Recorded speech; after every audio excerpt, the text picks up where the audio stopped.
सर्वेभ्यो नमो नमः। स्वागतम अस्ति संस्कृत कक्षायां। प्यारे बच्चों, आप सभी का मेरे YouTube चैनल प्रियम संस्कृतम पर बहुत बहुत स्वागत है। आज हम लोग 10वीं कक्षा का तृतीयः पाठः व्यायामः सर्वदा पथ्यः इसका अध्ययन करेंगे। और इस पाठ में ये जो पाठ है वो सुश्रुत संहिता नाम के ग्रंथ से लिया गया है, जिसको आचार्य सुश्रुत ने लिखा है। और इस पाठ में उन्होंने व्यायाम की परिभाषा, व्यायाम से होने वाले लाभ और व्यायाम को करते समय किन बातों का ध्यान रखना चाहिए, अर्थात व्यायाम के नियमों के विषय में बताया है। बहुत ही रुचिकर पाठ है ये।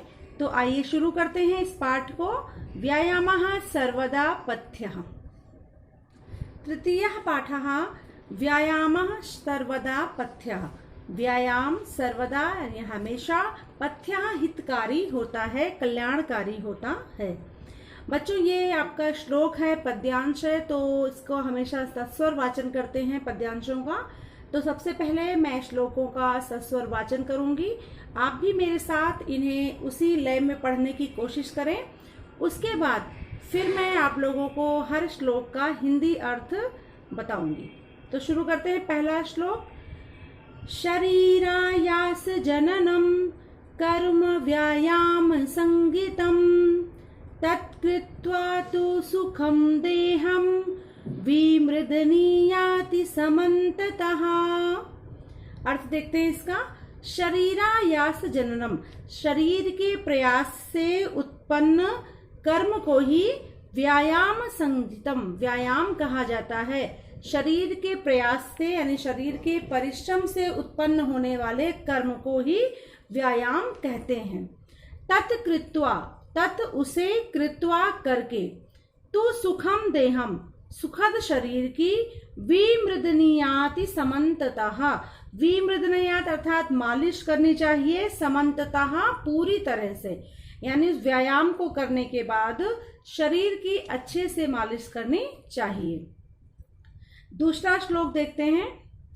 शरीरोपचयः कान्तिः गात्राणां सुविभक्तता दीप्ताग्नित्वम् अनालस्यं स्थिरत्वं लाघवं मृजा। अब इस श्लोक में ये बताया गया है कि व्यायाम करने से क्या क्या होता है। शरीरोपचयः, शरीर की उपचय अर्थात वृद्धि होती है, विकास होता है। कांति, शरीर में चमक आती है। गात्राणाम, ये शरीर के जो अंग हैं उनमें चमक आती है। सुविभक्तता, यानी पूरी तरह से शारीरिक सौंदर्य मिलता है, यानी सुडौल शरीर जो है वो मिलता है। दीप्ताग्नित्वम, दीप्ताग्नित्वम अर्थात जठराग्नि बढ़ती है, भूख आपकी बढ़ती है। इसके बाद है स्थिरत्वम, स्थिरता आती है शरीर में। लाघवम, हल्कापन महसूस होता है। और मृजा अर्थात शुद्धि होती है। व्यायाम करने से ये सारी चीजें आपको प्राप्त होती हैं। श्लोक नंबर 3। श्रम क्लं पिपाशोष्ण शीतादीनां सहिष्णुता आरोग्यं चापि परमं व्यायामात् उपजायते। श्रम क्लं पिपाशा, श्रम क्लं अर्थात परिश्रम से होने वाली थकान, पिपाशा प्यास, उष्ण गर्मी, शीत सर्दी आदि की सहिष्णुता सहने की शक्ति, आदि को सहन करने की शक्ति। आरोग्यम चापि परमम, और उत्तम आरोग्य, आरोग्य मतलब स्वास्थ्य, ये सब किससे मिलता है। व्यायामात् उपजायते, व्यायाम करने से ही ये सारी चीजें आपको प्राप्त होती हैं। श्लोक नंबर 4। ना चास्ति सदृशं तेन किंचित स्थौल्यापकर्षणं ना चा व्यायामिनं मर्त्यं मर्दयन्ति अरयो बलात्। ना चास्ति सदृशं तेन, उसके समान, तेन सदृशम उसके समान, किसके समान, व्यायाम के समान। किंचित कुछ भी, स्थौल्यापकर्षणम, स्थौल्या अर्थात मोटापे को, अपकर्षणम दूर करने के लिए, नास्ति किंचित, उसके समान कुछ भी नहीं है। अर्थात व्यायाम के द्वारा आप मोटापे को समाप्त कर सकते हैं। व्यायाम के समान कोई दूसरी दवाई नहीं है जो मोटापे को समाप्त कर सके। नाचा व्यायामिनम मर्त्यम, और व्यायाम करने वाले मनुष्य को मर्दयंती अरयो बलात्, अरयो मतलब शत्रु, बलपूर्वक उसका दमन नहीं कर सकते हैं। जो व्यायामी व्यक्ति होता है, जो व्यायाम करने वाला व्यक्ति होता है, उसका शत्रु कुछ भी बिगाड़ नहीं सकते हैं। अगला श्लोक है श्लोक संख्या 5। आइए इसका सस्वर वाचन करते हैं पहले। नाचैनं सहसाक्रम्य जरा समधिरोहति स्थिरी भवति मांसं च व्यायामाभिरतस्य च। हिंदी अर्थ देखेंगे इसका आप। ना चा एनम, ऐसे व्यक्ति को, कैसे व्यक्ति को? जो हमेशा व्यायाम करता रहता है, ऐसे व्यक्ति को सहसा क्रम्य जरा समधिरोहति, सहसा आक्रम्य ना जरा समधिरोहति। सहसा अर्थात अचानक, आक्रम्य आक्रमण करके, जरा अर्थात वृद्धावस्था, ना समधिरोहत ऐसे व्यक्ति के पास वृद्धावस्था अर्थात बुढ़ापा जो है वो अचानक नहीं आता है। जो व्यक्ति व्यायाम करता रहता है उसके पास बुढ़ापा जो है वो जल्दी से नहीं आता है। स्थिरी भवति मांसम च, और क्या होता है? स्थिरी भवति, स्थिर होता है, सुदृढ़ होता है, मांसम मांस, यानी हमारा जो किसके साथ ऐसा होता है? व्यायामम अभिरतस्य च, व्यायाम में अभिरत व्यक्ति का, यानी व्यायाम में जो व्यक्ति लगा हुआ है, जो व्यक्ति नियमित रूप से व्यायाम करता है, ऐसे व्यक्ति का जो मांस है वो मजबूत होता है, उसका शरीर जो है वो सुदृढ़ बनता है और उसको बुढ़ापा जो वो अचानक से उसको ग्रसित नहीं करता है। तो ये इस श्लोक में भी व्यायाम से होने वाले लाभों के विषय में चर्चा की गई है। इसके बाद आते हैं अगले श्लोक पर। श्लोक नंबर 6। व्यायामस्विन गात्रस्य पदभ्याम उद्वर्तितस्य च व्याधयो नोपसर्पन्ति वैनतेयमिवोरगाः वयोरूपगुणैर्हीनमपि कुर्यात् सुदर्शनम्। व्यायामस्मिन् गात्रस्य पदभ्याम उद्वर्तितस्य च, पदभ्याम यानी दोनों पैरों को, उद्वर्तितस्य च ऊपर उठाकर करने वाले व्यायाम को, और स्विन गात्र से पसीने से लथपथ शरीर वाले व्यक्ति का, व्याधयो नोपसर्पन्ति, ऐसे व्यक्ति के पास व्याधियां अर्थात बीमारियां जो हैं वो ना उपसर्पन्ति, उसके पास नहीं आती हैं। किस तरह से नहीं आती हैं?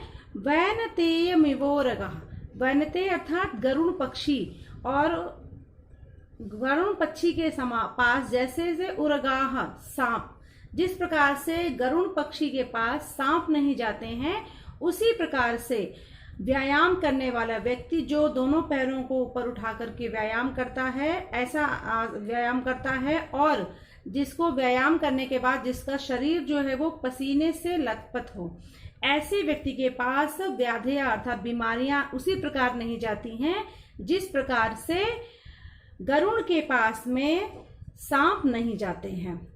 अगली लाइन है वयो रूप गुणैर्हीनमपि, वय अर्थात आयु, रूप सुंदरता, गुणों से हीन होने पर भी कुर्यात् सुदर्शनम, उसके शरीर को सुंदर बना देता है। कौन? व्यायाम।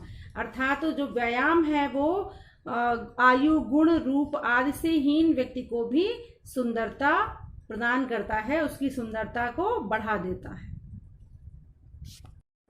श्लोक नंबर 7।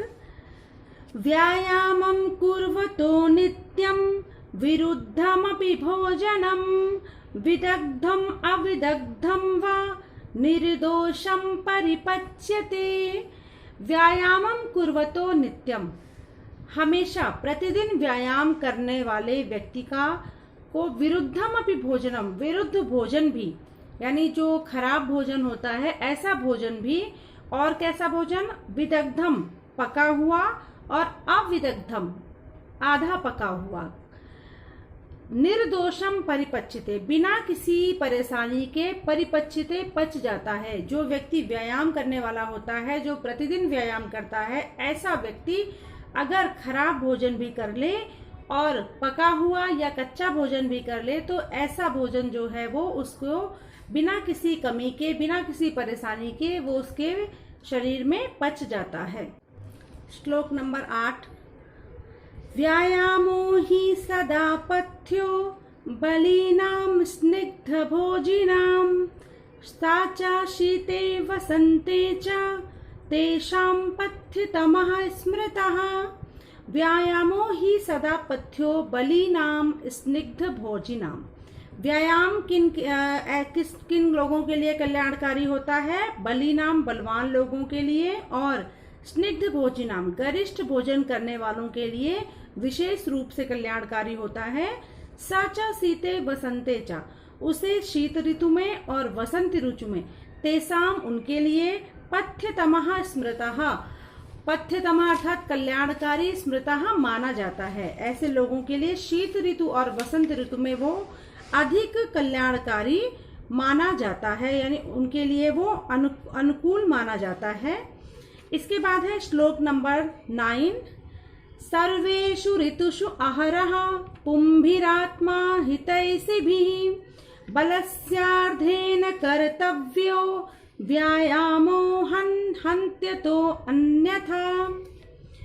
सर्वेषु ऋतुषु अहरः, सर्वेषु सभी ऋतुओं में, अहरः मतलब प्रतिदिन, हमेशा दिन, और इसके बाद है पुंभिरात्मा हितैष भी, आत्म हितैष भी पुंभी अपना हित चाहने वाले मनुष्यों को प्रतिदिन और सभी ऋतुओं में बलस्यार्धेन अपने बल का आधा, यानी जितना बल है उसका आधा, व्यायामो कर्तव्य व्यायाम करना चाहिए, अन्यथा नहीं तो हन्त्यतः ये जो व्यायाम है नहीं तो ये उसके लिए उसको समाप्त कर देगा, उसको मार देगा, क्योंकि व्यायाम जो है वो अपने शरीर के आधे बल के अनुसार ही करना चाहिए। एक बार फिर से देखते हैं श्लोक को। आत्महितैष भी पुंभी अपना हित चाहने वाले मनुष्यों के द्वारा सर्वेषु ऋतुषु सभी ऋतुओं में और अहरः प्रतिदिन बलस्यार्धेन अपने बल का आधा व्यायामो कर्तव्य व्यायाम करना चाहिए, अन्यथा हन्त्यतोः अन्यथा वो जो है उस व्यक्ति को नुकसान पहुंचाता है व्यायाम, अगर व्यक्ति ऐसा नहीं करता है तो। अगला श्लोक है हृदि स्थान स्थितो वायु यदा वक्त्रं प्रपद्यते व्यायामं कुर्वतो जन्तुस् तद बलार्धस्य लक्षणम।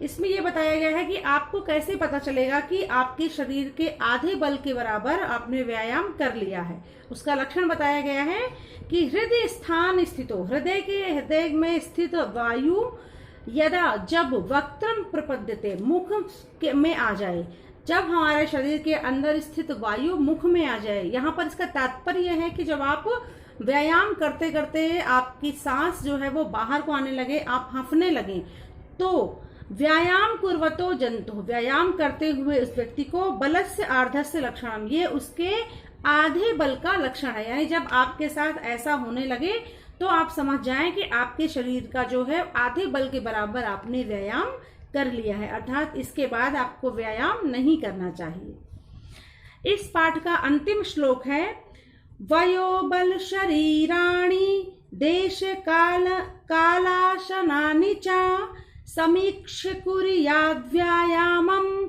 अन्यथा रोगम आपनुयात्। इसमें ये बताया गया है कि व्यायाम करने से पहले हमें किन किन चीजों का ध्यान रखना चाहिए। जैसे वयः आयु का ध्यान रखना चाहिए, बल अपने शरीर के बल का ध्यान रखना चाहिए, और देश काल अशनानिचा देश यानी देश की जो वातावरण है, जो वहाँ का जो वातावरण है, जो परिवेश है उसको ध्यान में रखना चाहिए, काल समय का ध्यान रखना चाहिए, और अशनानिचा और भोजन का ध्यान रखना चाहिए। समीक्ष कुर्यात इनकी समीक्षा करना चाहिए। व्यायामम अन्यथा। इन सब की समीक्षा करने के बाद ही व्यायाम करना चाहिए, अन्यथा नहीं तो रोगम आपनुमात, रोग को प्राप्त हो जाता है मनुष्य। अर्थात आपको व्यायाम करने से पहले अपनी आयु, बल, देश, काल और भोजन, इन सब चीजों की समीक्षा कर लेनी चाहिए कि ये सब आपके अनुकूल हैं या नहीं। इनकी समीक्षा करने के बाद ही आपको व्यायाम करना चाहिए। तो बच्चों, ये था हमारा तृतीयः पाठः व्यायामः सर्वदा पथ्यः। हमने सभी श्लोकों का सस्वर गायन किया और उसके बाद एक एक श्लोक का हमने पंक्तिशः हिंदी अनुवाद देखा कि किस तरह से श्लोकों में व्यायाम के लक्षण, व्यायाम की परिभाषा और व्यायाम से होने वाले लाभ, साथ ही साथ व्यायाम करते समय हमें कौन कौन सी सावधानियां रखनी चाहिए, इन सारी चीजों को हमने समझा।